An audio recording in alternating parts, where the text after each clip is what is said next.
മാതാപിതാക്കൾ മരണപ്പെട്ടതിനെ തുടർന്ന് ഒറ്റയ്ക്ക് താമസിച്ചു വരുന്ന അടിപ്പരണ്ട പാറക്കാലിൽ അബ്ദുൾ ഖാദറിന്റെ മകൾ റഷീനയുടെ വിവാഹം INTUC അടിപ്പരണ്ട യൂണിറ്റ് കമ്മിറ്റിയുടെ നേതൃത്വത്തിൽ നടത്തി. സാമ്പത്തികമായി ഏറെ പ്രയാസം അനുഭവിക്കുന്ന കുടുംബത്തിന്റെ വിവാഹ ചെലവുകൾ ഏറ്റെടുത്താണ് INTUCയും കോൺഗ്രസ് പ്രവർത്തകരും ചേർന്ന് വിവാഹം നടത്തിയത്. വിവാഹത്തിനാവശ്യമായ ചെലവുകൾ സംഘടനകളുടെയും പ്രവർത്തകരുടെയും നേതൃത്വത്തിൽ സ്വരൂപിക്കുകയായിരുന്നു. സാമൂഹിക പ്രതിബദ്ധതയുടെ ഭാഗമായി നടത്തിയ ഇടപെടലിലൂടെ റഷീനയുടെ വിവാഹം ഭംഗിയായി നടത്താൻ സാധിച്ചു.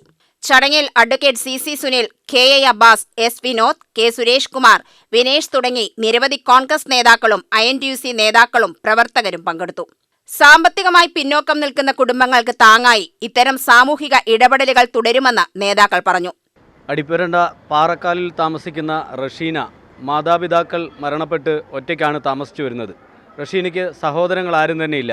റഷീനയ്ക്ക് വിവാഹപ്രായമായതിനെ തുടർന്ന് ബന്ധുക്കളെല്ലാം ചേർന്ന് ഒരു വിവാഹാലോചന നടത്തി നിശ്ചയം നടത്തിയെങ്കിലും വിവാഹം നടത്തുന്നതിനാവശ്യമായ സാമ്പത്തികമില്ലാതെ പ്രയാസം അനുഭവിക്കുന്ന വിവരം ബന്ധപ്പെട്ട പാർട്ടിയുടെ നേതാക്കളെ അറിയിച്ചതിനെ തുടർന്ന് ഇന്ന് അവരുടെ വിവാഹത്തിനാവശ്യമായ ചെലവുകൾ Adipparanda INTUC unit ഏറ്റെടുത്തുകൊണ്ടാണ് Adipparanda INTUC ഓഫീസിൽ വെച്ച് ഈ വിവാഹ സൽക്കാര ചടങ്ങ് ഇവിടെ വെച്ച് നടക്കുന്നത്.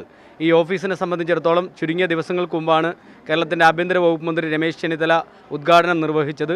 വിവാഹ ചടങ്ങിൽ ബന്ധുക്കളും നാട്ടുകാരും സംഘടനാ പ്രവർത്തകരും പങ്കെടുത്തു. UTV news, Palakkad.